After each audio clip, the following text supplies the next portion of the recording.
A little half-dragon girl books it down a shallow river while a massive fire rages at her home. She realizes that a mob of humans just ganged up and murdered her father. She hits a desperate sprint, tears streaming down her face as the trauma of suddenly becoming an orphan kicks in. Back at the cave, a smug human warrior stands on top of her dad's massive corpse like he just cleared a World of Warcraft raid boss. His squad of soldiers bows down around the bleeding carcass to praise their leader. The commander gloats that the golden dragon is finally his. He claims this epic loot drop is exactly what he needs to craft the ultimate crown for a guy of his stature. With the Dragon King's giant severed head impaled on a sword, the boss demands his men track down the escaped daughter. He figures even a tiny kid's body parts can be dismantled and farmed for top-tier magic artifacts. The search party screams for her capture, while the girl pushes her short legs to the absolute limit. The pure terror forces her to remember her dad's final conversation. Before getting taken down, the massive dragon begged his daughter to run away and stay safe. He ordered her to disguise herself as one of the very humans hunting them, if that's what it took to survive. With his final command echoing in her head, she pushes through the marsh to escape under the moonlight. Fast forward and the vibe completely shifts to a peaceful human town bustling with oblivious NPCs. Taking her dad's advice to heart, she has blended right into a local flower shop to hide from the guys who want to turn her family into headgear. Our guy stands in front of a mirror surrounded by floristry guidebooks, desperately trying to trick his face into a welcoming expression. He mentally coaches himself to raise the corners of his mouth and relax his heavy jaw. He actually has to pinch his own cheeks to force his facial muscles into position. His shelf is packed with desperate titles about the power of a smile and facial stretching exercises, reading like the search history of a Terminator trying to blend in at a local farmer's market. Outside the shop, two young girls spot the newly opened business and admire the setup. The floral arrangements are genuinely gorgeous, drawing the potential customers right up to the storefront. They peek over the counter, probably expecting a sweet gentlewoman to be running the joint. Instead, they are greeted by a hulking old man who aggressively bellows a warm welcome with the raw intensity of an Elden Ring boss entering his second phase.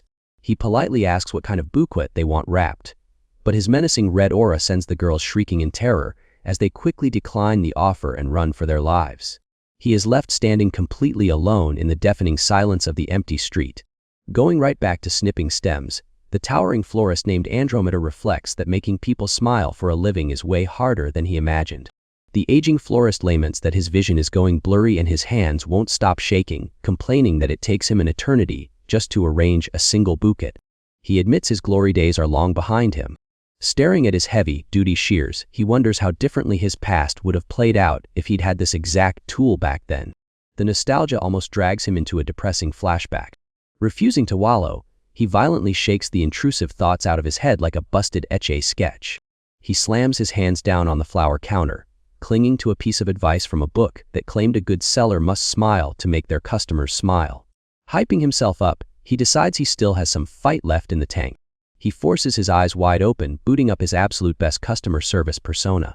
Spotting a young passerby, he ambushes the kid with a terrifyingly stiff grin and asks if he's in the market for some completely legal herbs.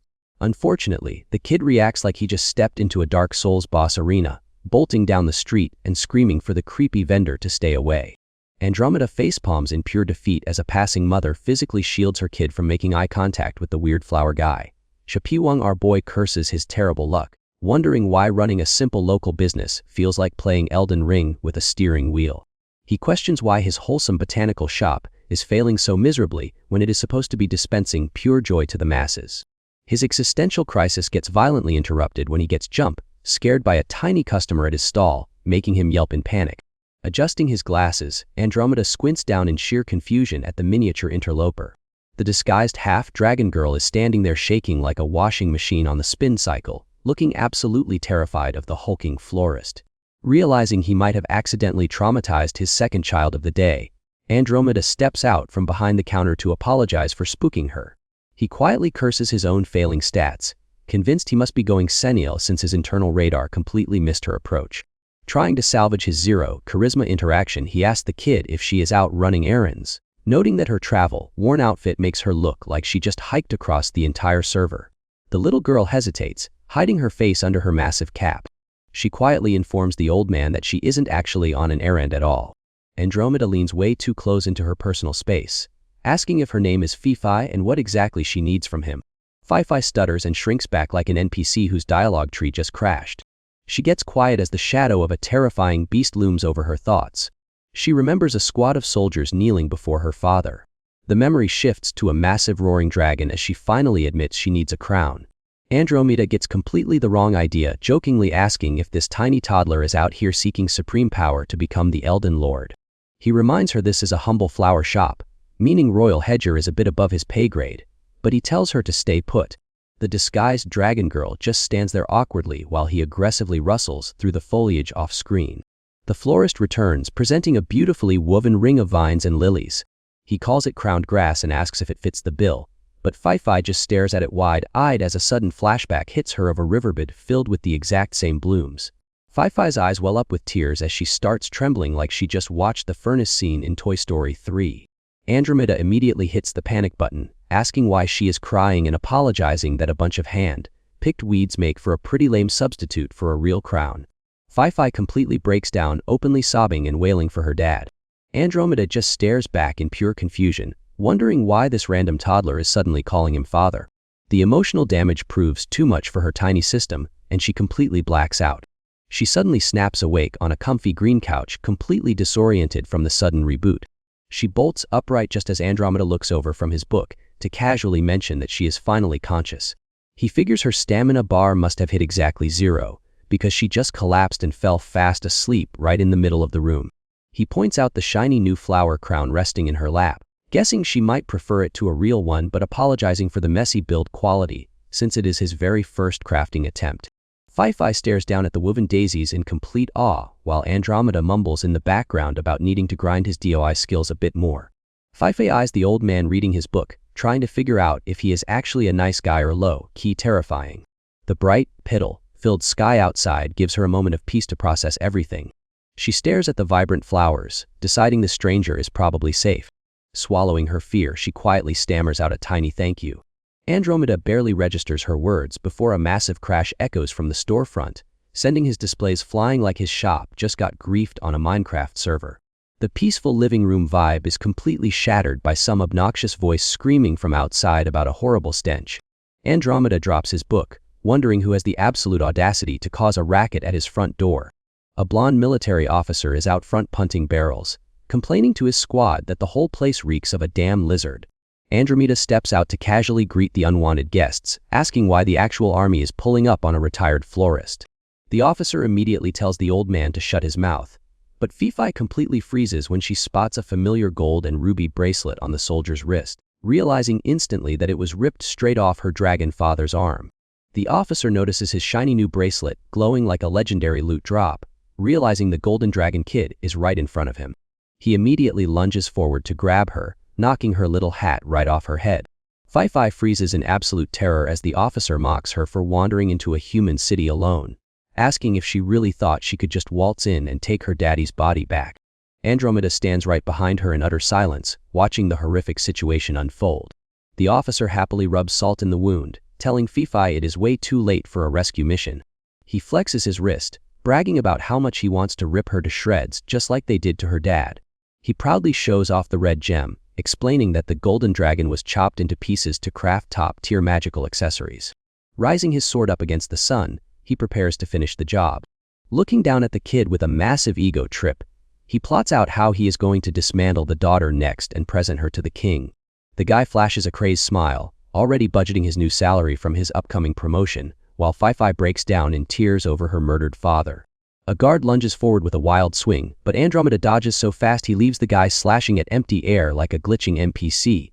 The blonde commander freezes up as the old man casually scolds the squad for bursting in and throwing hands without any manners.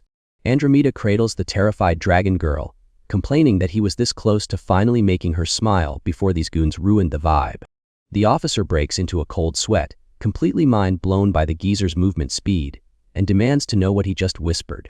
Ignoring the disrespect, Andromeda gently shields Fi and politely suggests the soldiers pack up and leave for his own sake. This polite warning completely shatters the officer's fragile ego, prompting him to scream that Andromeda is just a worthless old man with one foot in the grave. He orders his squad to execute the geezer first, and the soldiers swarm him from all sides like they just pulled aggro on a raid boss. Andromeda lets out a heavy sigh, complaining about how painfully hot headed military guys always are, before whispering to Fi-Fi that everything is going to be fine. He casually adjusts his glasses while his eye flashes with a glowing green aura, deciding it's time to teach these rookies a permanent lesson. He doesn't even bother turning around as one of the soldiers leaps into the air directly behind him, screaming at the top of his lungs for the old man to die. Andromeda doesn't even give the squad time to blink before dropping from the sky with a heavy stomp right to the lead soldier's chest. Fi-Fi watches with her jaw on the floor, stunned by her guardian's sudden burst of violence. The soldier gets flattened into the dirt like a Goomba, coughing up spit as his ribcage definitely reconsiders its structural integrity. The commanding officer scrambles backward onto his backside, instantly losing his tough guy composure. Sweating bullets, the officer yells that Andromeda couldn't possibly be a normal civilian with combat skills like that. He demands to know exactly what kind of monster he just picked a fight with. Andromeda calmly gestures to the blooming plants around them, asking rhetorically if the answer isn't painfully obvious. With a totally straight face, he claims he is nothing more than a senile senior citizen who happens to run a local flower shop. He doubles down on the innocent act, insisting that botany is his only real skill set. The officer stares at him in sheer disbelief, repeating the word florist as if his brain just windows blew, screen trying to process the obvious lie. The commanding officer throws a massive tantrum, screaming for his men to attack right this second. Andromeda completely ignores the aggro, casually crouching by a nearby wall to shield Fi-Fi from the incoming chaos. He tells the kid to stay hidden while he goes to have a little chat with their heavily armed friends. Before he can step out, Fi-Fi points at the officer's wrist, revealing that the jewelry he's wearing actually belongs to her dad. Andromeda pauses, completely caught off guard by the sudden lore drop. The officer just taunts the poor girl, flashing the gold band on his uniform and asking if she recognizes it, like a schoolyard bully flexing stolen loot. Fi-Fi glares back with tears welling up in her eyes, grinding her teeth in frustration. The old man strokes his beard, processing the situation. He reaches down to give Fi-Fi a gentle head pat while she cries. Standing tall against the sunlight, Andromeda promises Fi-Fi he is going to get her dad's bracelet back, ready to teach this entire squad a brutal lesson in manners. Fi-Fi's tearful eyes reflect the golden bracelet as the weight of her stolen family heirloom finally sinks in. Before she can do anything reckless, someone pulls her behind a nearby building corner and warns her to keep quiet. Andromeda clears the distance like he just hit a jump pad in Apex Legends, launching his massive frame directly at the squad of soldiers. The commanding officer starts sweating and demands to know where the Golden Dragon's daughter went. Landing with a heavy thud, Andromeda casually mentions that he already let the little lady escape. He gives the soldiers one chance to drop the bracelet and walk away, slapping them with a strict verbal restraining order to never show their faces near her again. Fi-Fi watches from her hiding spot, completely stunned by her impromptu bodyguard standing his ground. Andromeda's eyes glow with a heavy aura as he promises that this senile old man will make them regret existing if they ever dare to target her again. The sheer bloodlust rolling off him forces the officer into a cold sweat. He quickly figures out he isn't dealing with some random tutorial NPC. His panic spikes even higher when he spots a very specific design inked onto the old man's neck. The officer recognizes the tattoo immediately as the official mark of an assassin directly under the king's command. The officer mentally reviews the rumors about the king's personal guard, realizing they are basically raid bosses capable of soloing entire military companies. He stares at Andromeda in disbelief, completely baffled that an old man dressed for a weekend barbecue could actually be a legendary assassin. Andromeda offers zero reassurance, just hitting him with a dry, disrespectful chuckle. This completely shatters the officer's fragile ego, and he grinds his teeth while demanding the old man stop messing with him. Losing whatever little composure he had left, the commander throws a massive tantrum and starts screaming at the top of his lungs. Realizing he needs a serious buff to survive this encounter, the officer aggressively chomps down on his own gloved hand. He rips his arm back with brutal force. A massive fountain of blood sprays from his mouth like he just triggered an attack on Titan transformation. Dark, jagged energy starts swirling around his arm as he complains about having to waste his ultimate move on an old bag of bones. The blood drips straight onto Fi-Fi's stolen dragon bracelet, activating a sinister dark aura as the officer promises to unleash the artifact's true power. The officer stares him down with glowing purple eyes and blood dripping down his face, letting the old man know his free trial on life has officially expired. He throws his head back and screams like he's trying to go Super Saiyan off discount energy drinks, revealing a massive, scaly red dragon arm. Fi-Fi and Andromeda both freeze, completely stunned by this sudden Resident Evil boss mutation. The officer pulls back his massive monster fist, charging up a heavy attack while completely engulfed in a sinister purple aura. He lunges forward and slams his giant claw into the dirt, screaming for the assassin to drop dead. The impact causes a miniature earthquake that rips up the street, sending boulders flying while Andromeda shields his face like he's just mildly inconvenienced by the chaos. Deciding he doesn't want to become a permanent part of the pavement, Andromeda channels his inner track star and dashes forward, in a blue blur to dodge. The angry official completely whiffs the follow-up attack, his giant claws swiping empty air while he looks unhinged. Sweating bullets, Andromeda realizes this guy's raw destructive power and speed are completely off the charts. He accepts that playing nice is off the table, deciding he has to fight with the intent to kill, unless he wants to end up as a stain on the cobblestone. The mutated officer yells that he doesn't care about Andromeda's past as the strongest assassin, because he is just a squishy human trying to fight the might of the Golden Dragon. He lunges forward with his massive red claw, swearing his opponent doesn't stand a chance. Andromeda charges up his fist with crackling energy, silently admitting he didn't want to burn his ultimate cooldown this early, but he is totally out of options. Before they can clash, an old man interrupts and screams for everyone to stop. A little blonde kid dashes right into the danger zone, crying out for them to give his father back. The old man panics and begs the kid to stay away, but the officer immediately locks onto the new target with a sinister grin. The monster shifts his aggro and laughs at the easy prey, swinging his massive claw straight down to crush the child. The kid throws his hands up in sheer terror as the shockwave blasts the street apart. The old man desperately lunges forward to intercept the strike, cursing that his awful ping means he won't make it in time. With his eye glowing a fierce pink, he pushes his body past its limits, vowing to do at least one thing to save the boy. A massive spray of blood paints the air like a Mortal Kombat fatality. The little kid's eyes go wide with absolute horror as the reality of the attack sinks in. She stands there completely frozen, watching the dust settle around her. Mr. Florist drops to his knees, and she frantically calls out his name. The poor guy's stomach is slashed wide open, leaking HP fast enough to make a raid healer rage quit. Despite his critical condition, he manages to look over his shoulder and wheezes out a desperate command to run. His strength fully gives out as he murmurs her name, face planting into the dirt right at her feet. She drops to his side, sobbing uncontrollably and begging to know why he took the hit for her. Barely clinging to consciousness, the old man weakly urges her to hurry up and escape while she still can. Tears stream down her face as she apologizes over and over, completely blaming herself for this absolute disaster. The battered old man screams at Fifi to get out of there and run for her life. She refuses to budge, aggressively sobbing over his broken body. As he bleeds out, the old man feels his massive pile of negative karma finally catching up to him. After a lifetime of taking from others, he just wanted to pull off one successful escort mission before logging off the server for good. He beats himself up over his complete failure to protect her. Instead of giving this kid a reason to smile, he realizes his death is only going to traumatize her further. With his HP hitting absolute zero, he uses his final breath to beg Fifi to survive. Fifi doesn't even get a second to process her grief before heavy footsteps interrupt the tragedy. A new enemy steps into view, mocking the dead assassin for going soft and throwing his life away over a random kid. Fifi freezes in place, staring up at the guy who just crashed the worst moment of her life.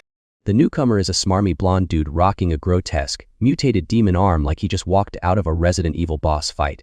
He smirks at the corpse, calling the old man pathetic and hopelessly naive for thinking he could ever play the hero.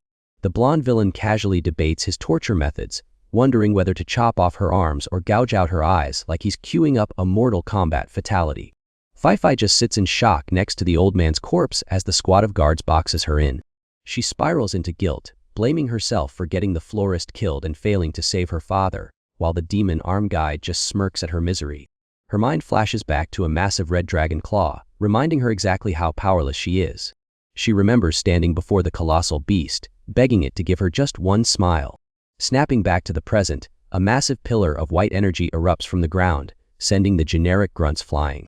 The blonde guy is caught off guard, demanding to know what kind of secret boss phase she just triggered. Through all the chaos, the old man's face remains completely at peace. Fifi fiercely clings to a glowing hand with tears in her eyes, and one of the attackers gets annoyed at her stubborn refusal to give up. The guards raise their swords for the final strike, yelling at her to hurry up and join the old geezer in the afterlife. An eye snaps open right before a massive shockwave detonates from the ground, sending the attackers flying like ragdolls with glitched Bethesda physics. A voice weakly calls out for Fifi from the center of the blast. Two of the guards get launched completely across the courtyard, smashing through a wooden structure and getting knocked out cold. Fifi is left speechless, staring at the crater in front of her. The man stands up surrounded by a halo of blue energy, marveling at the fact that all of his fatal wounds have completely vanished. He rips off his shredded shirt like a fighting game character entering his second boss phase. The blonde guy with the demon arm panics, cursing at the old man and demanding to know what kind of trick he just pulled. He starts sweating bullets, completely baffled by the glowing aura. The transformed man stands protectively in front of Fifi, telling her that if he actually manages to save her this time, she owes him a smile. He turns around, completely healed and rocking an 8-pack with a brand new anime protagonist haircut. The blonde villain tries to run the math on this situation, knowing for a fact that his previous attack should have been a guaranteed one-hit KO. Staring at this new threat, the villain realizes the most insane part isn't that the old man survived, but that he somehow hit the reverse aging button and turned into an absolute weapon. He stares at his hands in disbelief, realizing his HP bar is fully maxed out and his whole character model feels completely different. He glances back at Fifi, wondering if the kid just burned a phoenix down to bring him back from the lobby. Before he can check his new stats, the orange-haired guard rushes him from behind with his sword drawn. The attacker leaps in for a heavy downward strike, screaming for the old man to drop dead. Fifi panics and yells out for Mr. Florist to watch his back. The florist doesn't even flinch, effortlessly catching the razor-sharp blade between two fingers. The guard immediately starts sweating, looking like a low-level NPC who just realized he aggroed a raid boss. The florist calmly admits that he isn't entirely sure what is happening to his body either. He casually holds the guard's arm in place, telling Fifi that it looks like she somehow managed to give him his youth back. His eyes glow blue as he flashes a sharp smile, thanking her for the massive upgrade. The newly rejuvenated florist dashes forward, feeling an old wave of nostalgia wash over him. One of the guards swings his sword down with everything he has, but our guy notes that it's been a long time since he felt this kind of combat high. He realizes his perception is so tuned up that the incoming attacks look like they're lagging on a 900 ping server. Before anyone can even blink, he completely vanishes from sight and drops 3 of the guards into a pile of unconscious dead weight. The last man standing whips his head around, trying to process how his entire squad just got wiped out in the time it takes to sneeze. The florist tells the sweating guard to relax, assuring him that he only used the back of his blade to knock them out. A massive pillar of blue energy erupts around our hero as he feels his senses sharpening to a razor's edge. He calls the power up magnificent, flashing a glowing blue eye that makes him look less like a humble plant enthusiast and more like a final boss in an Elden Ring DLC. The remaining guard completely loses his mind, letting out a high-pitched shriek of pure terror. He decides right then and there that the man standing in front of him is a straight-up monster. One of the goons gets launched backward like a Skyrim NPC glitching out of bounds. The sole surviving guard freezes in his tracks when a massive shadow falls over his face. A scarred blonde officer steps up, and the guard stammers out a terrified greeting to his colonel before being reminded that desertion is a capital offense. The colonel decides to skip the court-martial entirely, driving his own man straight into the pavement with a crater, making punch. Dusting himself off, the commander turns to the florist and calls his wiped-out squad a bunch of pathetic losers. He openly praises the florist's skills, realizing that stacking this crazy power on top of the golden dragon's energy would be a top-tier loadout. He steps forward, already scheming about how overpowered he'd be if he could just steal that rejuvenation magic for himself. He adds that his king is going to be absolutely ecstatic with the new loot, while a tiny cat-eared kid stands nearby shaking like a chihuahua during a thunderstorm. The kid braces for the worst as a massive figure suddenly swoops in front of them to block the danger. Our newly buffed florist steps up as a human meat shield, calmly demanding the colonel drop the stolen bracelet and get out of town. The florist glares at the colonel, making it crystal clear that nobody is going to lay a single finger on Fifi. He flexes his newly rejuvenated shoulders, swearing that hurting the kid is a boundary he will never let anyone cross. Fifi just stands there trembling like a traumatized rescue puppy, tears and snot streaming down her face. This defiance rips right through the colonel's ego, and his veins look ready to burst out of his forehead as he curses the florist for getting cocky. He powers up like an Elden Ring boss hitting his second phase, his shirt shredding apart to reveal a grotesque red physique. He brags that former assassin titles mean nothing, because a mere human can never compete with someone wielding the power of a dragon.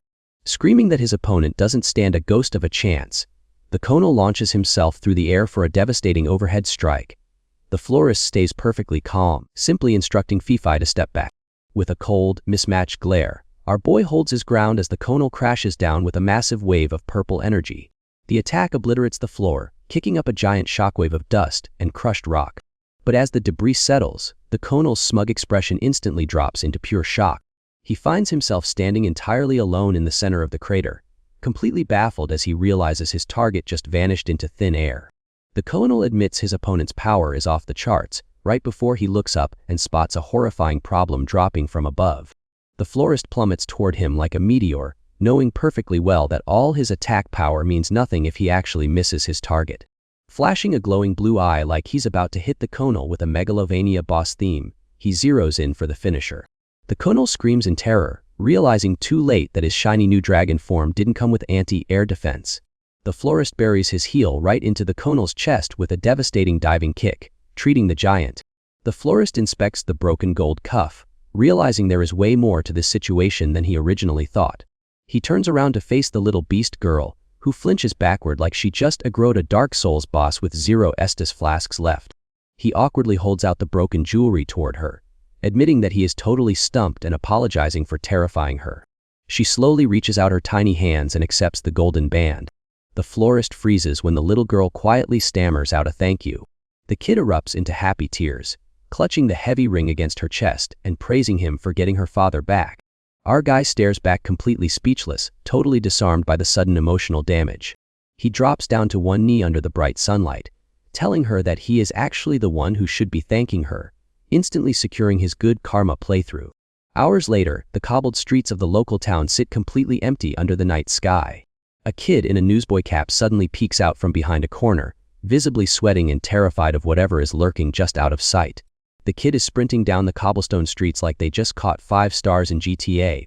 Clutching the gold cuff tightly, the kid admits that while the florist might be a nice guy, getting this item back is the only thing that matters. Glancing around the shadowy medieval alleyways, the kid decides that human beings are fundamentally terrifying. Taking a sharp corner, the kid stops dead in their tracks after walking right into a pack of snarling street dogs. A massive hound steps up to claim its dinner, and the kid desperately yells for the beast to stay back. Throwing a hand forward, the kid begs the wind to lend them strength, expecting a devastating elemental attack, but only getting a pathetic little breeze. Staring down at the gold cuff in pure confusion, the kid wonders why the spell misfired. They realize their signature dragon powers are completely offline, leaving them without the massive wind blasts that usually send enemies flying. The kid starts panicking, wondering if they burned out their mana pool by pushing themselves way too hard in a previous fight. Realizing they are basically a walking chew toy right now, the kid screams for help and sprints away as the hounds snap at their heels. The kid sprints for her life, gripping that gold cuff like it is the absolute last piece of legendary loot on the map. She blows past a couple of random townspeople, who wonder what all the sudden ruckus is about. One guy momentarily considers helping the terrified child, but his buddy immediately shoots the idea down, pulling the classic NPC move of completely ignoring the main quest to mind his own business. Before the dogs can turn her into a chew toy, a massive flash of light erupts as a guy drops in from out of nowhere, absolutely styling on the mutts with a flying kick. The hounds immediately tuck tail and scatter into the snowy night, leaving the mystery savior standing tall in a literal work apron. The kid stares up at him with wide, tear-filled eyes, completely stunned by the last-second rescue. The hero glances back over his shoulder and calmly asks if Fifi's okay, totally unfazed by the fact he just went full John Wick to protect a stray child. Sitting safely on the cobblestone, Fifi stutters out his title in sheer relief, recognizing her savior as the local florist. Mr. Florist gives her a warm smile and gently asks her to lay out the whole story from the beginning. Fifi just hugs the gold cuff tighter to her chest, bracing herself as he questions exactly what kind of dangerous trouble she has dragged herself into. Fifi settles down to explain the absolute mess she has been caught up in. The florist brings her inside his unexpectedly cozy stone cottage to get her off the dangerous streets. He slides a warm mug across the table to help her calm her nerves. After hearing her out, the florist casually recaps that her dad was basically chopped up and farmed for loot drops. Fifi quietly confirms that she is now on a massive fetch quest to reclaim his missing parts. The guy leans on his hand, absorbing this incredibly morbid backstory with the completely unfazed expression of an MMO quest giver. He figures it makes perfect sense why the royal army is so desperate to get their hands on a dragon's power. A quick visual shows exactly why, featuring some royal guard getting absolutely yamshed into the pavement by a single crater, making kick. Fifi peeks over her mug as the florist explains that dragons possess an absurd amount of raw life force. She highlights a golden, ruby-studded armlet and declares that her dad will definitely be revived if she can just assemble all his pieces like Exodia.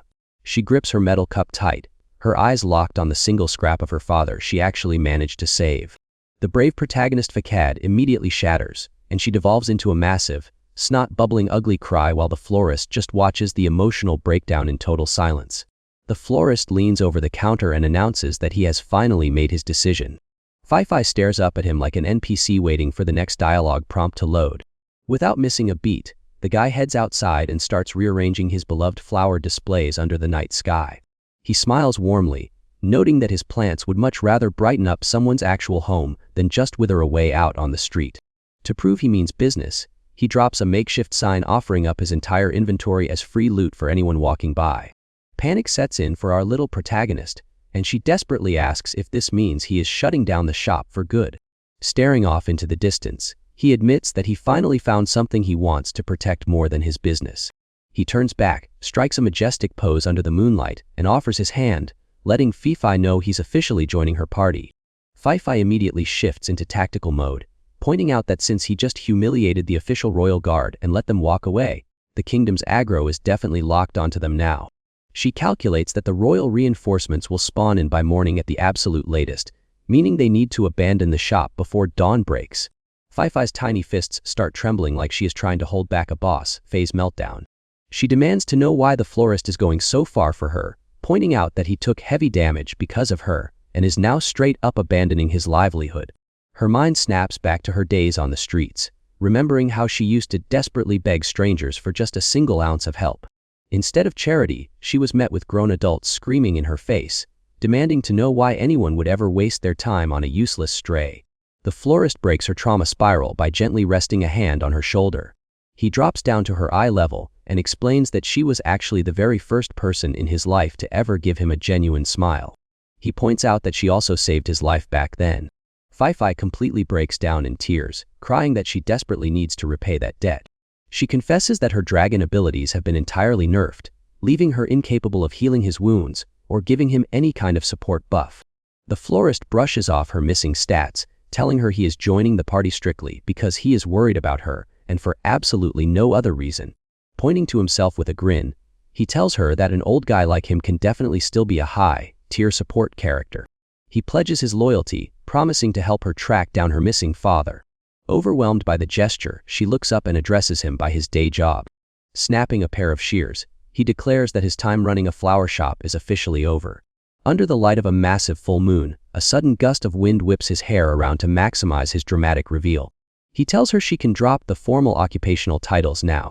With a confident smirk, he finally introduces himself as a CB. The newly formed party of two sets off across the barren landscape to start their journey. When she asks what their next main quest objective is, Asabi explains they need to restore their hunger meters first by hitting up a diner down the road. Before he can even finish his sentence, his ear twitches and he completely freezes, clearly detecting some unexpected aggro in the area. A massive boot steps onto the dirt path, blocking Asabi and Fifi's route. Three guys looking like the tutorial bandits in a Skyrim playthrough order them to freeze. The bald one holding a dagger points out our duo isn't carrying much loot, but threatens to empty their pockets anyway. Asabi sighs at the random encounter while the thugs add that Fifi will fetch a premium price on the black market. Without missing a beat, Asabi tells a sweating Fifi to hang tight for a second so he can take out the trash. The giant Mohawk leader glares down at the florist, clearly confused why this pretty boy isn't begging for his life yet. He gets right in Asabi's personal space, screaming at him to hand over his valuables immediately.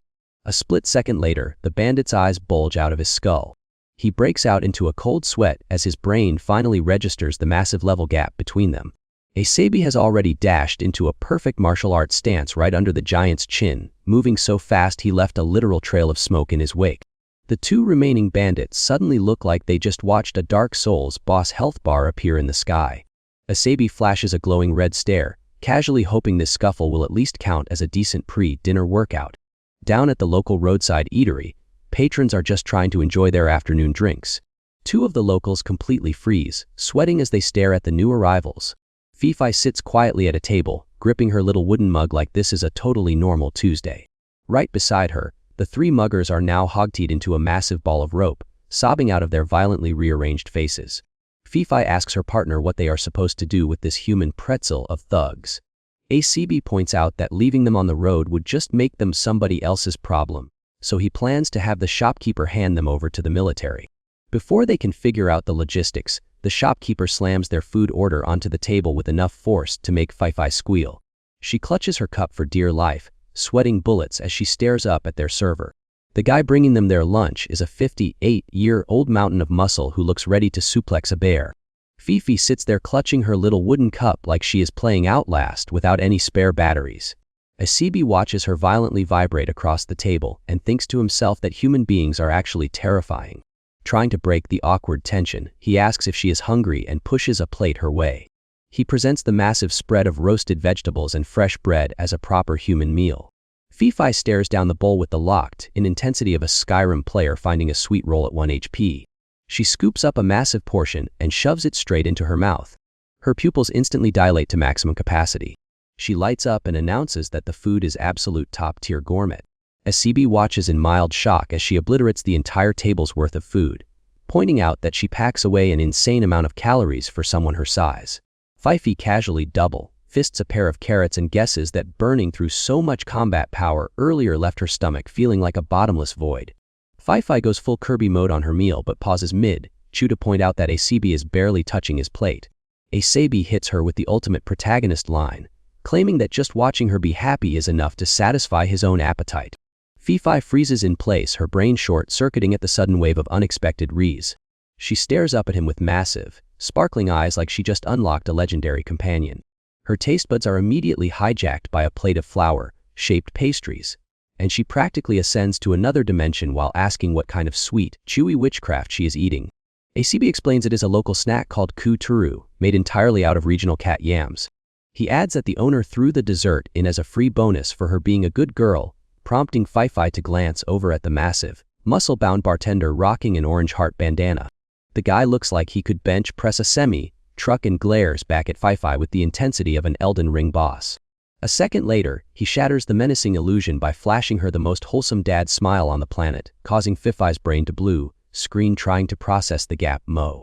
She decides not to question the intimidating man's adorable customer service and just beams back, fully accepting her new life as a pastry-devouring champion. ACB watches the hulking bartender walk away, realizing the guy is actually a total softie cursed with a resting villain face. Fifi is currently going goblin mode on the pile of freshly baked goods. She happily notes that the local treats are insanely delicious. Suddenly, a light bulb goes off in her head, and she pops open her little leather satchel like Dora checking her inventory. She giggles to herself while stashing a pastry inside, prompting ACB to ask what she's plotting. Fifi explains she wants to save some for her dad to try later, but ACB immediately crushes her dreams by pointing out that standard bakery items don't exactly have the shelf life of a Twinkie. The realization hits her like a truck, and she slumps over the table in pure defeat, while ACB notes what an absolute sweetheart she is. Her eyes instantly well up with tears, so ACB leaps into damage control, promising that once they rescue her dad, they'll all sit down for a massive family dinner. He hits her with a smooth wink and tells her to hold off on the treats until that day comes. Hearing that, Fifi whispers his name and beams a smile so unbelievably pure it could cure seasonal depression. Fifi happily agrees to the plan. She immediately holds out her hand for a second pastry, prompting ACB to point out that her stomach is basically a black hole. Taking a sip from his wooden mug, he decides it is time to pivot straight to business. He realizes that keeping his promise to the kid means they need to start grinding for some solid intel. He figures a tavern on the main road is the perfect NPC hub to dig up rumors about the military and dragons. ACB silently stares down three sweaty dudes he already has hogtied on the floor, like a random mob encounter he completely trivialized. Leaning over the table like a mob boss, he demands any specific lore drops they have regarding the local dragons. One of the thugs lets out a pathetic squeak as ACB roughs him up, his bruised face looking like he lost a 1v1 against a freight train. ACB instantly drops his dark interrogation persona to cheerfully inform Fifi that their new friends might have the answers they need. Fifi lights up with excitement, completely ignoring the fact that the hostages are actively sobbing on the floor and swearing they have absolutely zero clue what ACB is talking about. ACB presses the tip of his blade right between the eyes of the lead bandit, whose life immediately flashes before his eyes. He drops the friendly routine entirely and orders the tied-up trio to spill every single piece of intel they have. Flashing a glowing red eye straight out of a Tokyo Ghoul episode, ACB warns them that their miserable lives depend on absolute honesty. The bald thug instantly cracks under the pressure and stammers out a potential lead. He explains that their main hideout got completely wiped off the map the other day by a lone soldier. The terrified survivor swears the attacker launched himself into the sky using massive dragon wings. Fi freezes up, completely bewildered by the very idea of someone having dragon wings. She calls out to ACB, who just strokes his chin as the gears start turning. Slapping on a deeply unsettling customer service smile, ACB politely asks the whimpering bandit to give them a guided tour of the crime scene. Without waiting for an answer, he drags the bundled thugs out the front door like a giant sack of laundry, while the tavern regulars wisely decide to look the other way. ACB drags his new human backpack of tied-up bandits into a local shop, where the buff owner immediately warns him not to start any trouble.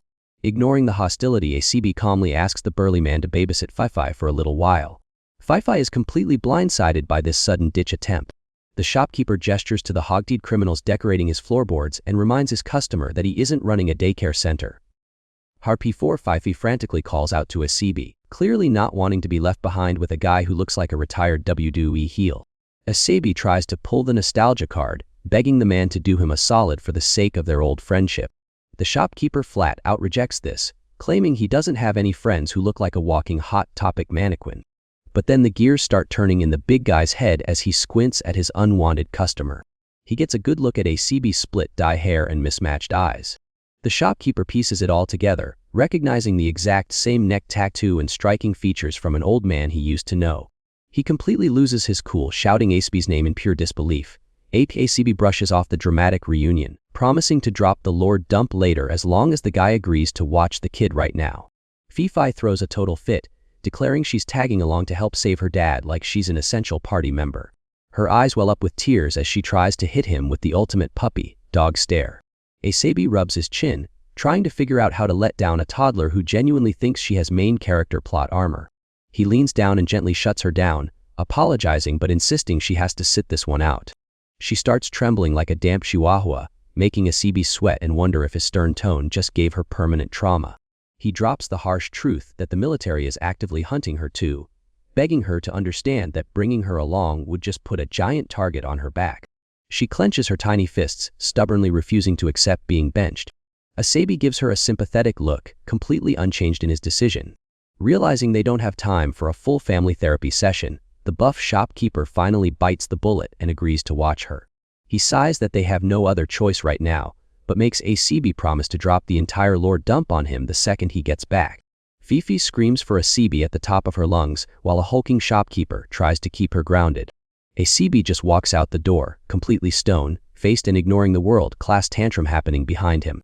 Fifi desperately reaches out for her favorite babysitter like she's watching him board the Titanic.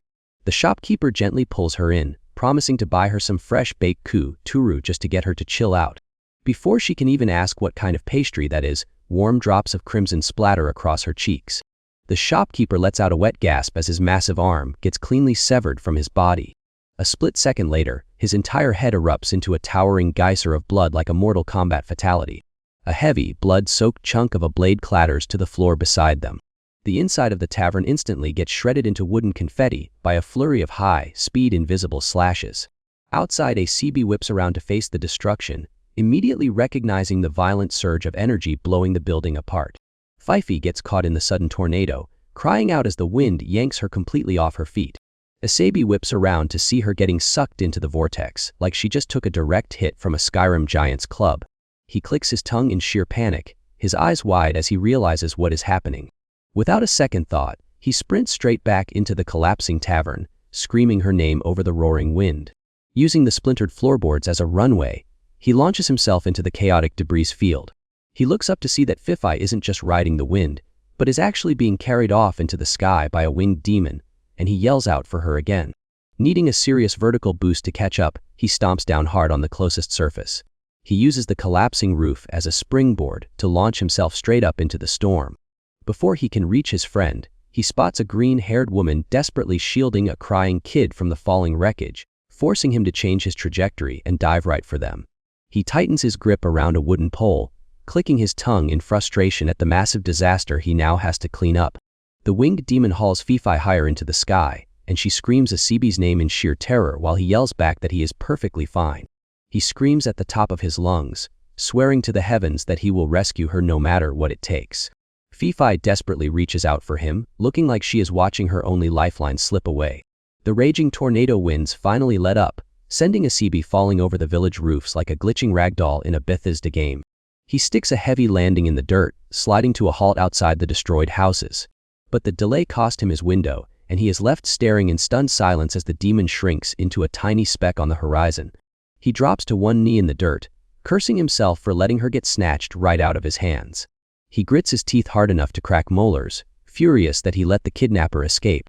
Just then, a bald villager stumbles out from the nearby wreckage, stammering in terror that he actually recognizes the guy who took her. Asabi instantly lunges and grabs the man by his tunic like he owes him back taxes, aggressively demanding everything he knows about the mysterious soldier. The villager drops some crucial lore, revealing that the winged kidnapper is the exact same guy who completely wiped out their local hideout.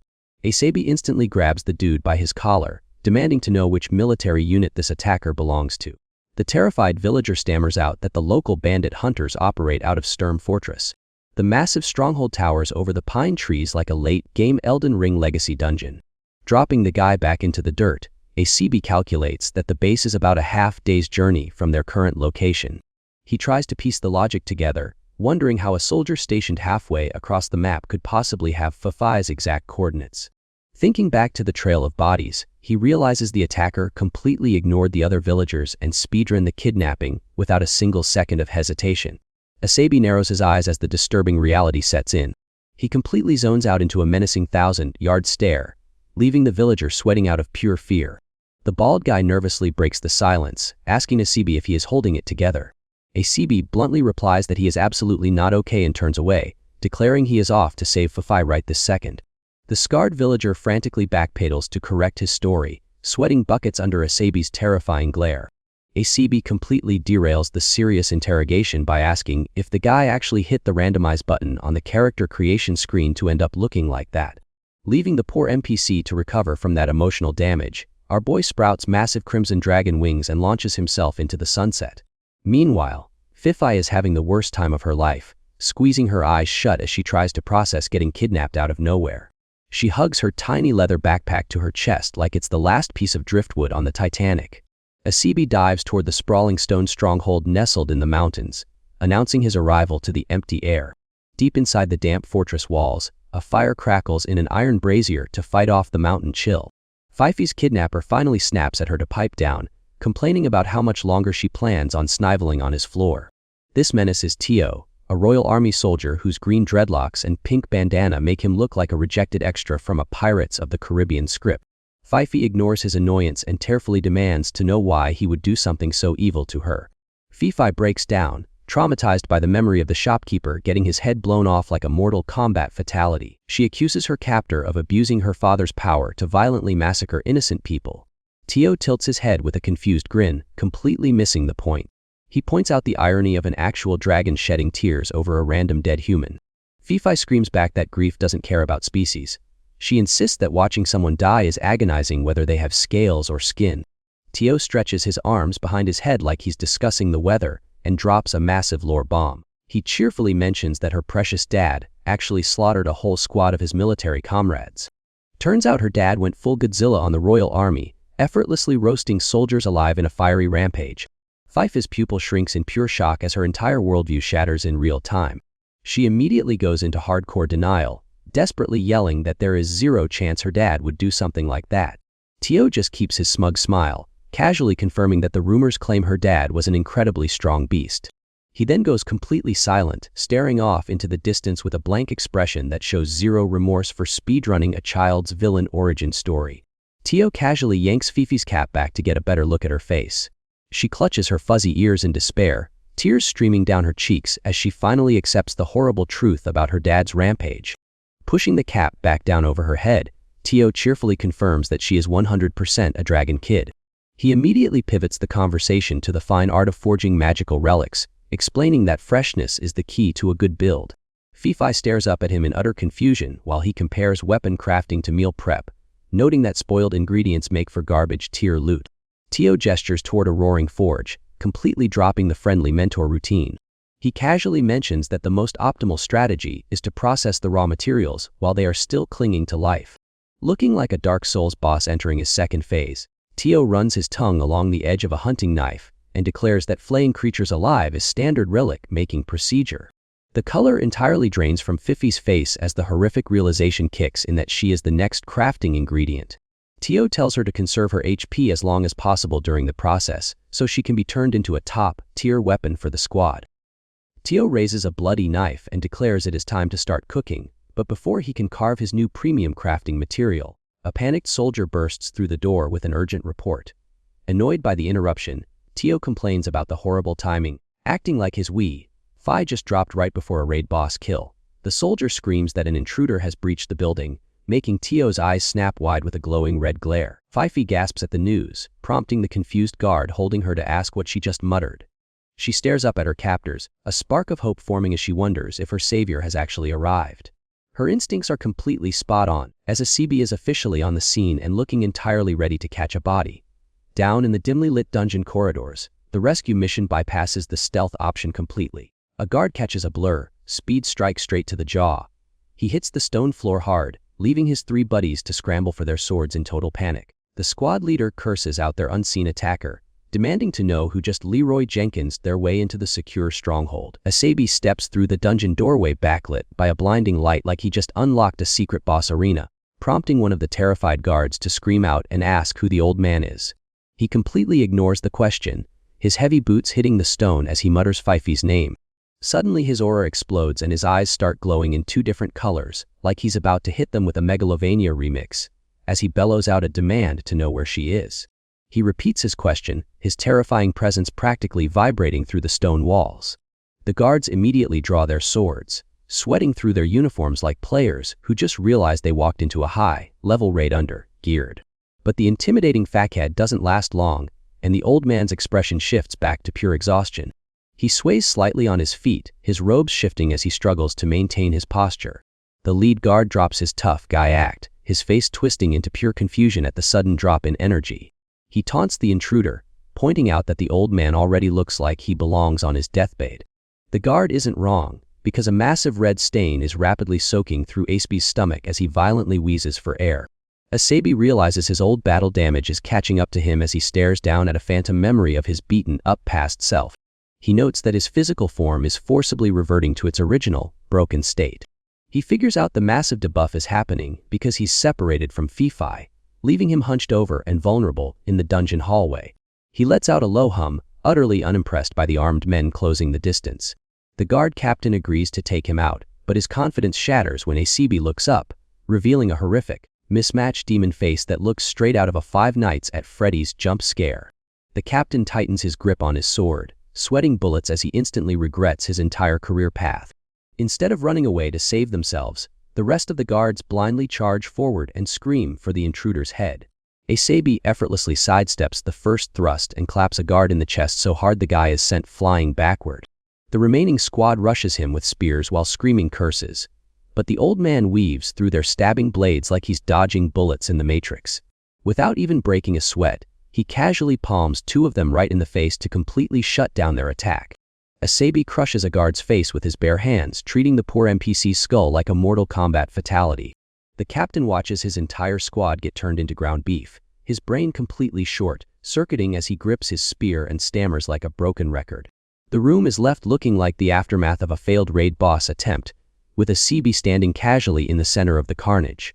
The old man lets out a heavy, exhausted breath, the adrenaline wearing off as his physical limits start catching up to him.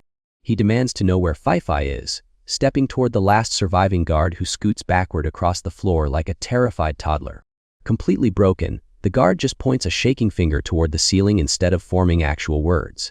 Asabi tilts his head back, following the trembling finger to figure out his next destination. Realizing his missing companion is being held on the upper level, he locks eyes on the sprawling spiral staircase above. A sudden, violent jolt of pain hits him, his eyes widening as a fresh wave of agony tears through his nervous system. Heavy drops of blood splatter onto the stone steps as he forces himself to sprint upward, realizing his body is rapidly falling apart, and he's officially on a ticking clock. Fei sits tied to a stack of crates, clinging to the desperate hope that ACB is actually on his way to save her. Up on the roof of the fortress, the local mini-boss lets out a disappointed sigh. This guy, rocking a pink bandana and hair straight out of a Splatoon character selection screen, complains that a nuisance is crashing the party right when things were getting good. He glares down at the terrified girl, warning her that dying during the disassembly process is strictly forbidden. He whines that a premature death would completely ruin all his hard work crafting her into a relic, treating her like a botched Skyrim alchemy project. Dropping an exhausted sigh, he steps up onto the crate beside her. He flashes a completely unhinged smile and promises Fei that as soon as he deals with the intruder, he's going to take his sweet time finishing her preparation. He barely gets to enjoy his own villain monologue before the rooftop doors fly open and a CB storms the patio. The tentacle-haired officer turns to face the commotion, looking entirely unimpressed by the battered boy standing before him. His cold eyes lock onto his new target as he lets out a cocky chuckle, fully ready to humble this kid.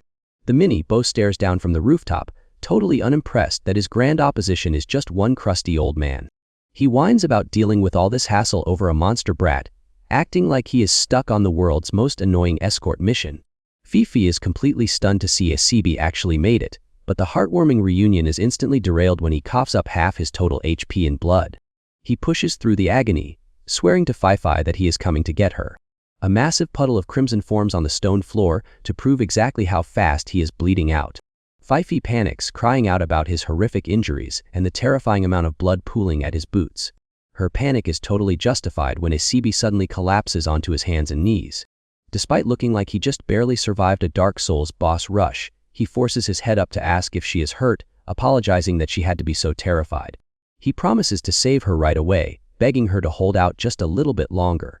Running purely on stubbornness and a complete refusal to die, the old man forces himself back up to his feet to face down her smug captor. The mini-boss leans back and laughs in his face, asking what a broken-down geezer can actually do in a real fight. ACB answers that question by dropping a massive, glowing vertical slash straight onto the kid's skull. The hit connects hard, making the mini-boss cough up a mouthful of blood and instantly regret his trash talk. ACB glares through the dust with a glowing pink eye, warning the little brat not to underestimate him. He levels his sword and calmly states that he'll be taking Fei back now. The mini-boss clutches his chest, trembling with rage as he mut. The green-haired villain takes to the sky in a massive tornado, and ACB realizes this guy is basically a bootleg airbender whose wings generate lethal wind attacks. The boss laughs maniacally from his aerial vantage point, taunting the old man to wobble around on the ground while ACB calculates that he can't save Fei as long as his opponent keeps playing Flight Simulator. Sick of messing around, the mini-boss unleashes a massive wind strike and screams for the old man to die. The attack connects cleanly, slicing right through ACB's chest and sending a geyser of blood into the air. The old man's eye goes wide with shock as his health bar gets instantly deleted. Still tied up in her hostage crate, Fifi screams out ACB's name in pure terror. ACB collapses onto the stone floor in a motionless heap. The boss flashes a sadistic grin, pointing a finger and mocking the old man for finally calming down now that he's bleeding out. Without the magical wind vortex holding it up, Fei's crate crashes hard onto the rooftop. She winces from the heavy impact, completely helpless as the psycho boss casually steps his patterned boot down into ACB's fresh puddle of blood. ACB coughs up a fountain of blood, his HP bar officially hitting 0. The green-haired attacker laughs maniacally, asking if the massive chest wound stings and mocking the old geezer for having the audacity to throw a punch at him earlier. ACB's legs give out completely, sending him crashing face first into the stone rubble.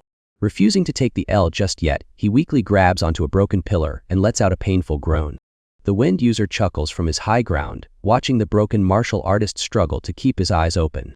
To twist the knife, the villain casually rests his elbows onto the tied-up sack holding Fei, treating his hostage like a convenient piece of patio furniture. He steps his boot right up against ACB's trembling hand, openly trashing the idea that this pathetic old man was ever considered a legend. Flashing an unhinged, glowing pink smirk, the villain decides it is time to initiate the finishing sequence. He violently stomps his heel straight down onto the captive Fei, making her scream out in sudden shock. ACB watches in sheer horror, helplessly crying out her name while completely paralyzed on the ground. Fei turns back to the battered old man, screaming his name through her tears. She puffs out her chest and declares she is going to be the one to protect him. ACB's eyes go wide, completely stunned that this tiny catgirl is actually trying to tank for him. The villain isn't having any of this enemy friendship speech and asks if she has a death wish, telling her to just let go of the ledge already. He brings his boot down hard onto the stone. He mercilessly grinds his heel into Fifai's bare fingers to break her grip. Asabi can only watch helplessly from the dirt, weakly calling out her name.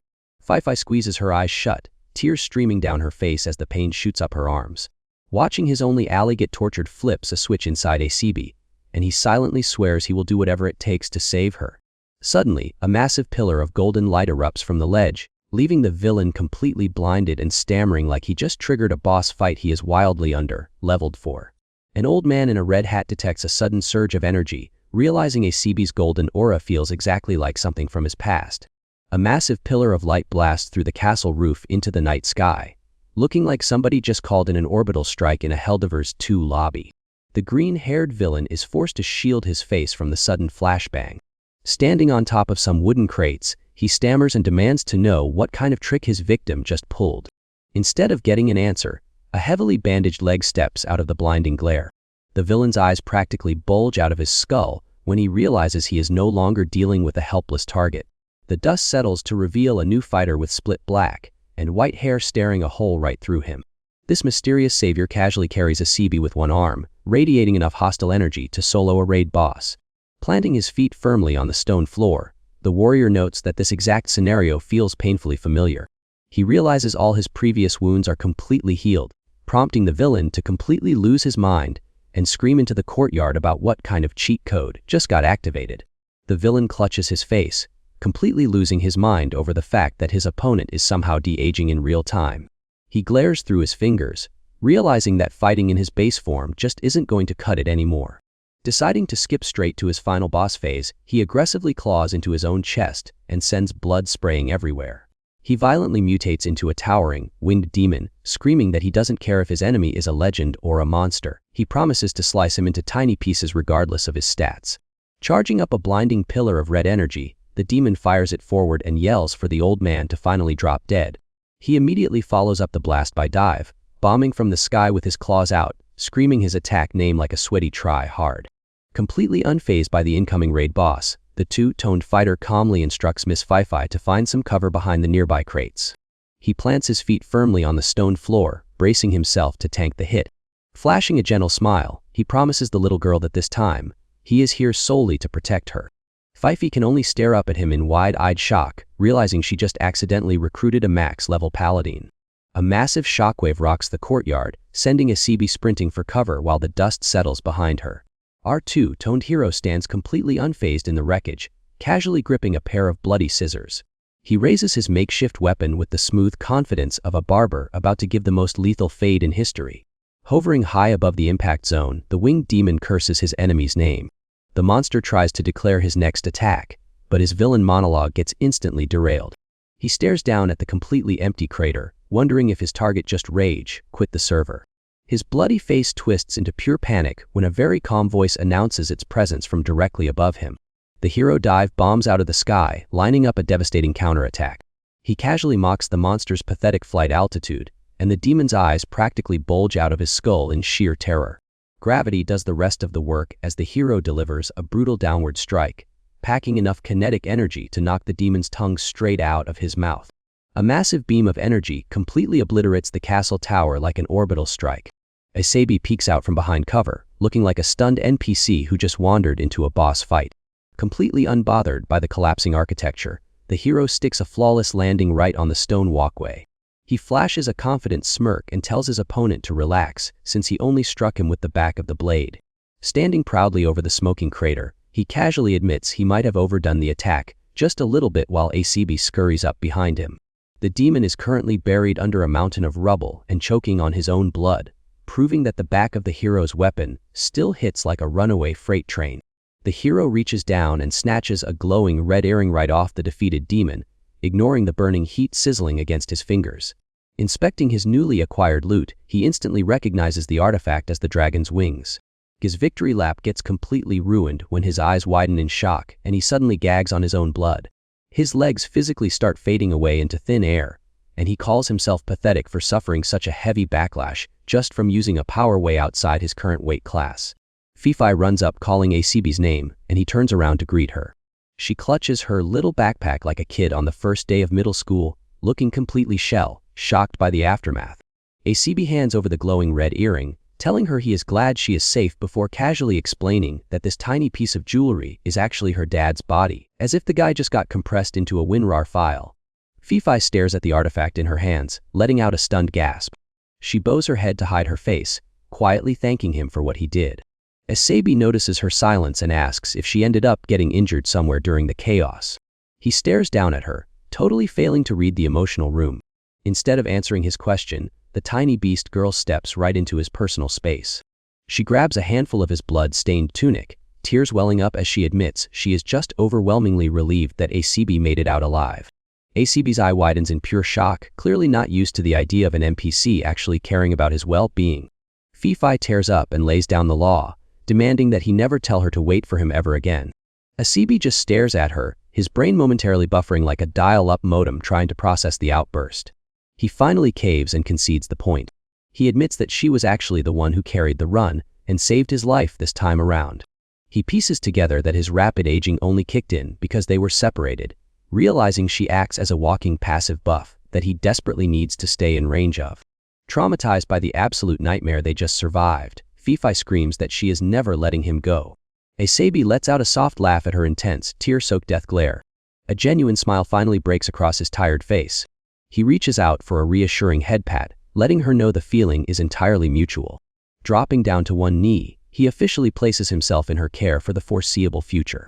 Fifi lights up with a tearful smile, thrilled that she finally gets to stick by his side. This is a massive upgrade from the past, back when he used to apologize and abandon her like a broken escort mission NPC. Asabi gives her a soft smile. He notes that her finally warming up to him is some solid character development. Suddenly, Asabi remembers something, prompting a confused little head tilt from his fluffy friend. He casually tosses a glowing red orb her way. Fifi catches the loot in her bag with the laser focus of a competitive Pokémon trainer. Asabi gives her pouch a rewarding pat, and the two take a wholesome breather right in the middle of a blood-soaked courtyard. Meanwhile, over at a creepy gothic mansion straight out of a Bloodborne level, someone is coughing their lungs out. A jacked, red-haired guy thrashes around in a massive puddle of his own blood, screaming in agony as his body gives out. Sharp footsteps click against the floorboards as someone approaches the wounded man's room. A woman rocking a black blindfold and hair shaped exactly like a strawberry soft-serve cone strolls down the dark hallway. She eventually reaches his bedside, staring down at the absolute bloodbath he made of the mattress. Towering over him, she doesn't offer a single ounce of sympathy for his critical condition. She casually points out what a mess he is and asks if the old assassin they sent him after was actually strong enough to do this much damage. The guy coughs up more blood and corrects her, explaining that their target wasn't some geezer at all, but was actively getting younger mid-fight. He calls his enemies monsters and swears he will get his revenge next time, completely unaware that his free trial on life is about to expire. The blindfolded woman swings her sword and cleanly slices his head off, telling him that his role in this operation is officially over.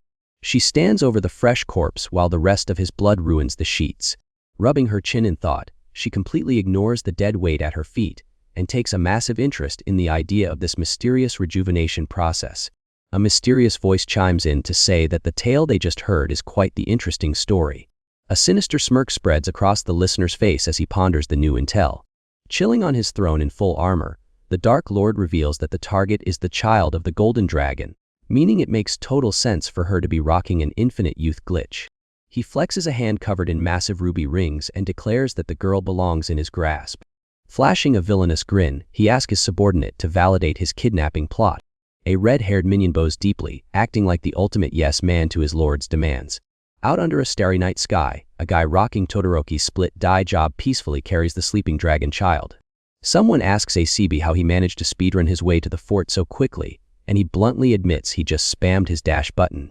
The weather takes a depressing turn as the little girl walks through the rain toward a wooden grave marker planted in the dirt.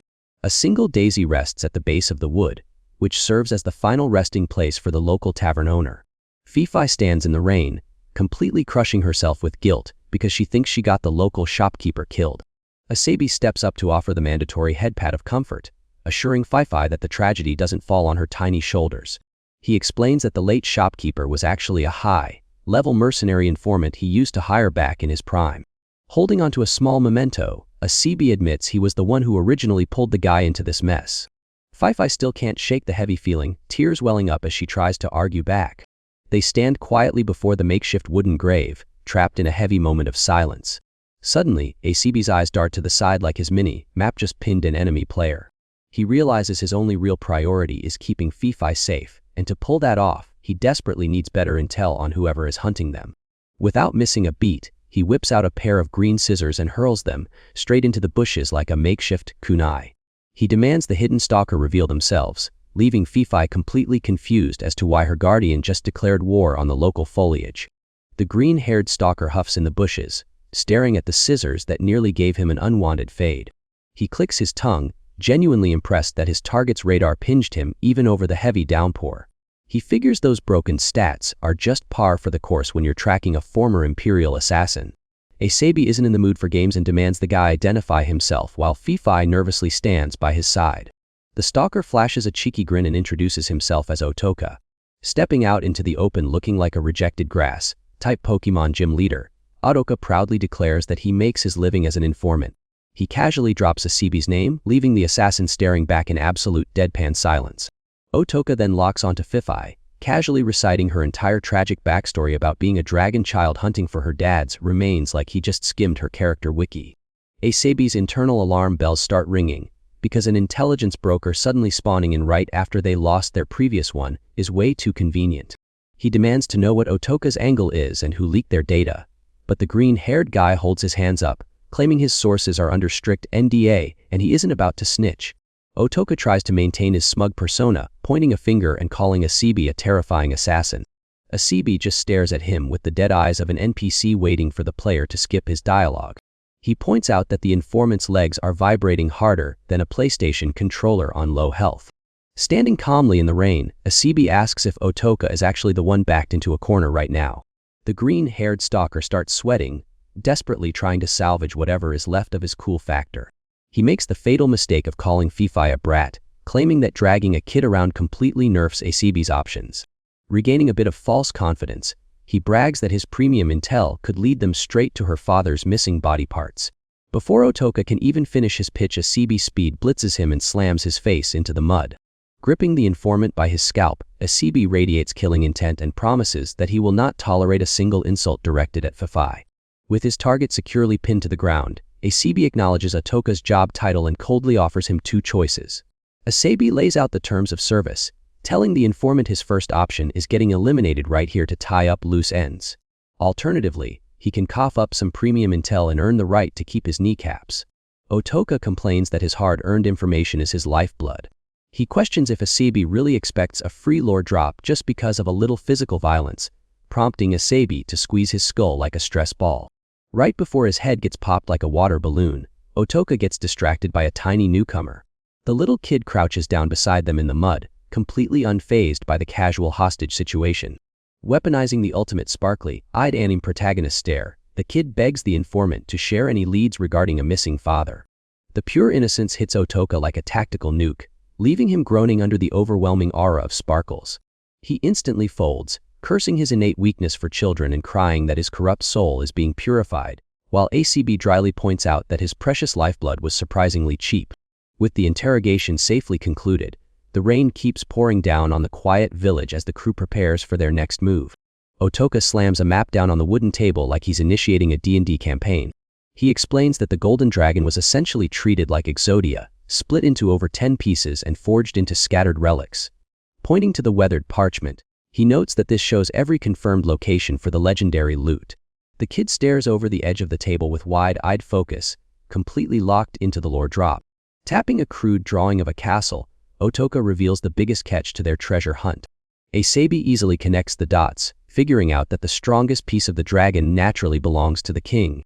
Getting strictly down to business, Asebi asks for the closest target, prompting Otoka to point out a neighboring village, where a general is rocking an anklet made from the dragon's left leg. Asebi turns to the kid and declares the general their first mark, laying out a classic RPG strategy to farm all the minor pieces before challenging the crown. He checks if this game plan works for Fifi, and she clenches her tiny fists, agreeing with pure determination. Satisfied with his new party member, Asebi kicks off the tactical briefing by noting the two main entrances to the target village. The trio huddles over the table in dead silence, mapping out the perfect route for their upcoming heist. The pink-haired guy goes completely silent, locking onto his target. He slides across the tavern floorboards with the flawless stealth of a max-level Skyrim rogue. His ultimate prize is just a simple white pouch sitting unguarded near the counter. Reaching inside the bag, he quickly fingers a worn red leather book and pulls it free. The white-haired warrior catches him instantly, glancing back to point out that the book must be what he was after this whole time. Sweating bullets, the pink-haired guy explains that this is the recipe book the old shopkeeper left behind, demanding to know why a warrior would even want it. The warrior ignores the question and issues a lethal warning, promising that even a single suspicious move will earn the thief a one-way ticket to the respawn screen. He commands the guy to think carefully and explain exactly what this recipe book means to him. Clenching the cover tight against his chest, the thief nervously struggles to find his words. As the rain begins to pour outside, he takes a heavy breath and starts to reveal the book's true secret.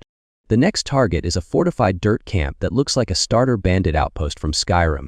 Our white-haired warrior, the thief, and their tiny companion huddle behind a tree, panting heavily from their trek. The warrior questions if they are seriously about to solid snake their way into a heavily guarded stronghold. He reminds the thief about his claim that the left leg was hidden here, promising to hand over the recipe book and grant him total freedom if the intel actually checks out. Completely out of breath, the thief sweats buckets under the pressure of being the group's hostage informant. The warrior stares him down, waiting for the real reason this stolen book is worth all this trouble. Dropping the tough guy act, the thief reveals that the original tavern owner was essentially a mentor to him. The memory shifts to a makeshift wooden grave in the pouring rain, where he explains that the old man taught him every single trick of the underground information trade.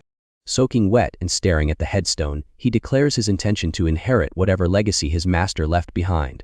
Tears mix with the downpour as he grits his teeth, sobbing that securing this book is the only choice he has left.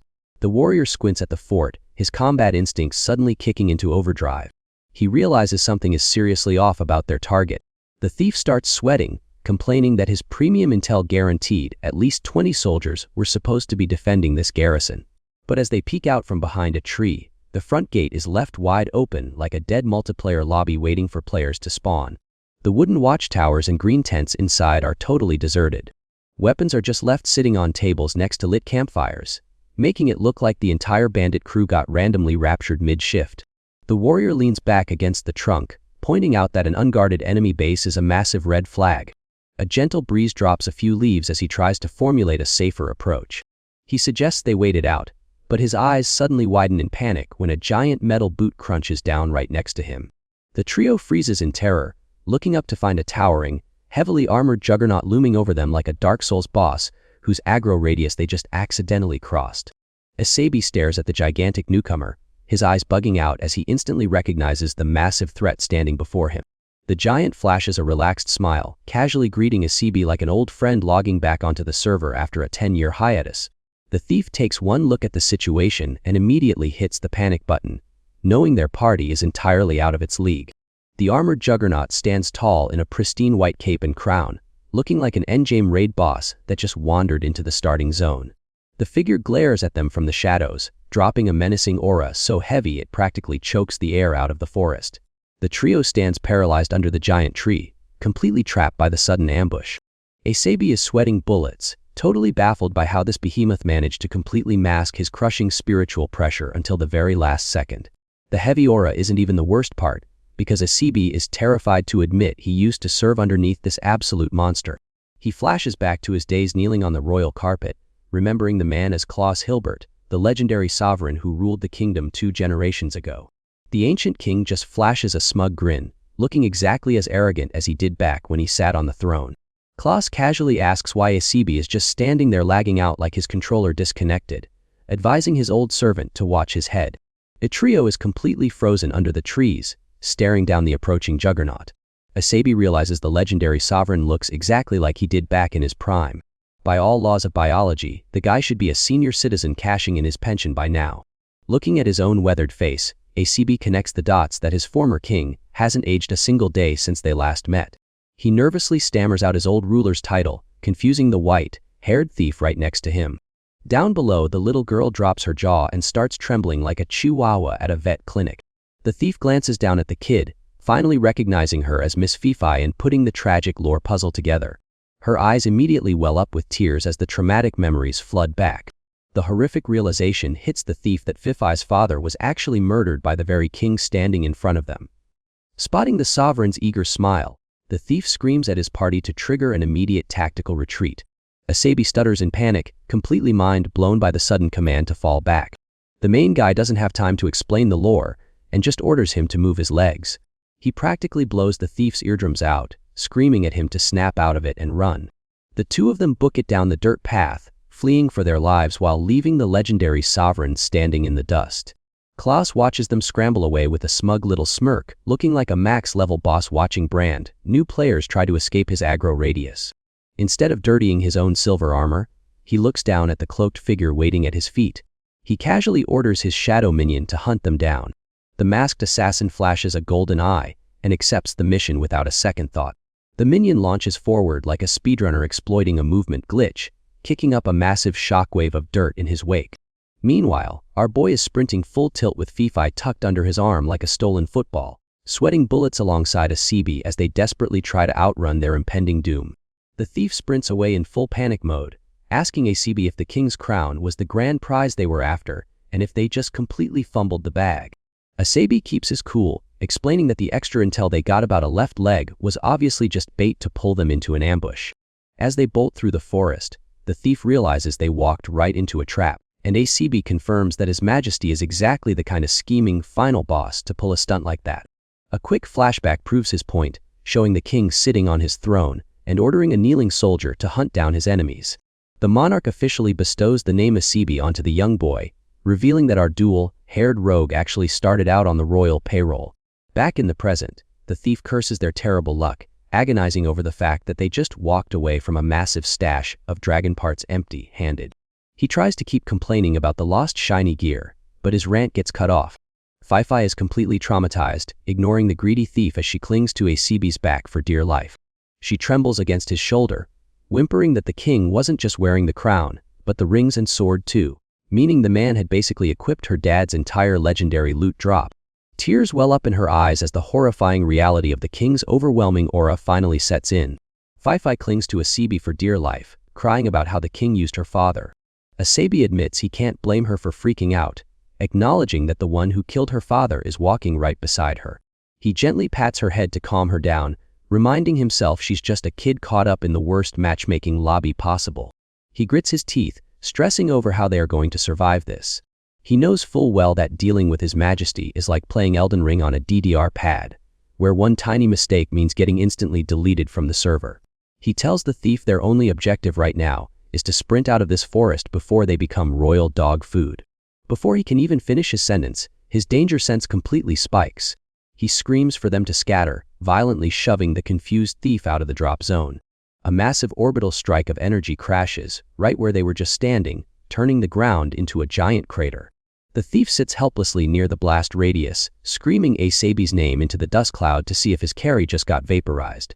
Out of the lingering dust cloud, a dude in a painted mask touches down, completely wrecking the terrain like a sweaty try, hard dropping into Warzone. Radiating a dark aura, the newcomer praises Asabi for dodging the blast, noting his radar is just as sharp as it used to be. Asabi stares down at the intruder from a high vantage point.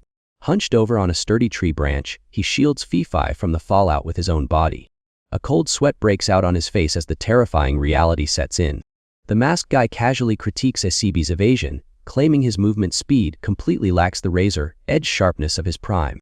He points out that even though Asabi somehow snagged a factory reset to look like a teenager again, his actual combat stats are severely lagging behind. Asabi glares daggers at the enemy, realizing exactly who is hiding behind the cosplay. The masked villain gloats that wherever the king shows up, Asabi is guaranteed to make a guest appearance too. Don't playing defense, Asabi passes Fifi off to Otoka for safekeeping and dramatically tosses his cape aside to initiate the boss fight. Fifi reaches out and screams for Asabi to fall back. Otoka throws a protective arm in front of her, admitting this newcomer is giving him major bad vibes while Fifi stammers out a question about what exactly they are looking at. Staring at the enemy's signature threads and mask, Otoka realizes exactly who just crashed their party. It is Abara, looking like an edgy Dark Souls boss who just dropped in to ruin everyone's no-hit run. Asabi remembers Abara as the guy who trained him back in his assassin days, Realizing the old man's lethal skills definitely haven't dulled with age, he knows trying to pull off an escort mission with Fifi in Tao against his former master is going to be a complete nightmare. Asabi tests the waters by asking if they can just walk away on the grounds of old friendship, but Abara immediately shuts down that foolish pipe dream. The masked master glares, accusing his former student of abandoning the king and having the absolute nerve to interfere with royal business. Popping out a set of wrist blades like a discount Wolverine, Ibara launches himself into the air and declares Asabi is just a roadside pebble waiting to be crushed. He dives in for a lethal slash, but Asabi manages to weave backward just in time to avoid getting turned into sliced deli meat. Asabi takes a shallow nick to his abdomen, realizing he didn't dodge that last strike as cleanly as he thought. Abara seizes the opening with a flurry of blindingly fast cross slashes, turning the space around Asabi into a frantic Fruit Ninja high-score attempt. Gritting his teeth through the mounting pressure, Asabi tightly curls his fingers into a heavy fist. He violently closes the distance, throwing a desperate right hook that catches his masked former mentor completely off guard. Instead of eating the knuckles, Ibara sweeps his blade down in a colossal arc that cleaves the very earth in half. Riding the momentum of his own evasive shockwave, the assassin flips backward and perches himself high up on a thick tree branch like a sweaty Genji mane resetting his cooldowns. Asabi glares up at the canopy, completely grounded and frustrated that his target is now out of striking distance. Looking down from his leafy vantage point, Abara casually remarks that it's a real pity, claiming that if Asabi was still in his prime, that counter punch might have actually finished the job. Staring right into Asabi's mismatched eyes, he ruthlessly adds that a dog with broken fangs is nothing but an ugly sight. Leaving Asabi to clench his fist in silent rage, the masked assassin casually promises his old student that those killer instincts will eventually return with time. Asabi stands his ground in the dirt, staring up at the tree canopy like he is trying to figure out the hitboxes for a flying boss. Meanwhile, a guy rocking a hairstyle straight out of a Yu-Gi-Oh deck is stalking the entire fight from the bushes.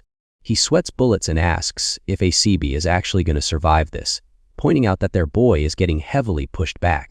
He tries to play the reassuring older sibling for Fifi, promising the little girl that Asabi is going to walk away from this in one piece. Fifi completely ignores his panic and shouts that she knows Asabi is way too overpowered to lose to some random tree camper. The green-haired guy tries to reel in her blind optimism, but his sentence dies in his throat. His eyes blow wide open as his fight or flight response realizes he forgot to choose flight. Massive shadows completely eclipse the sun, looming right over the kids like they just triggered the worst random encounter possible. A harsh voice yells out that they finally located the targets, completely breaking Asabi's focus as he glances back toward the tree line. 3 uniformed lackeys have them totally cornered, pinning the green-haired guy into the dirt while dangling Fifi by her arms like a rigged claw machine prize. The soldiers happily announce their successful ambush, shouting out to Lord Abara that they secured the hostages. The soldier hoists the struggling little girl up by her armpits like a rigged claw machine prize, yelling to his squad that they finally secured the dragon child. A mysterious guy in a white hood and a red-painted mask notices the commotion and feigns surprise. He drops down from nowhere, sticking a heavy superhero landing right in front of the stunned soldier. A single green eye pierces through the shadows of his hood as he sizes up the kid. Using a razor-sharp metal gauntlet, he flicks the girl's cap up to expose her hidden ears, confirming out loud that she actually is the legendary dragon child. The soldier starts sweating bullets and nervously suggests they report this SSR teardrop to His Majesty immediately. Before they can even move, Asabi dive bombs from the canopy like he's going for a Mortal Kombat stage transition. His eyes are locked onto his target with absolute zero hesitation. He plants a devastating flying hook kick straight into the side of the masked guy's skull.